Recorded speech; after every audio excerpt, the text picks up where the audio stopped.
कितना अजीम मकाम बंदे को मिल जाता है इल्म हासिल करने से। मजीद सुनिए, फरमाया कि मन सलका तरीकन यतलुबु फीहि इल्मन सहलल्लाहु तरीकन इलल जन्ना। ये बहुत अजीम खुशखबरियां हैं।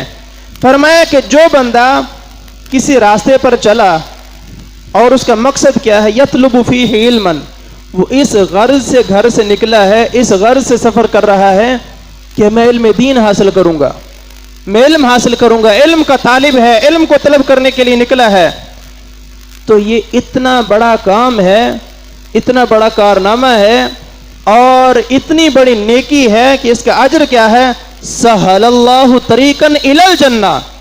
अल्लाह रब्बुल इज्जत उस बंदे के लिए जन्नत की तरफ जो है वो रास्ता आसान फरमा देता है। जो इल्म हासिल करने के लिए घर से निकलता है, अल्लाह उसके लिए जन्नत के रास्तों को आसान कर देता है। सहलल्लाहु तरीकन इलल जन्ना, अल्लाह उसके लिए जन्नत के रास्तों को आसान फरमा देता है।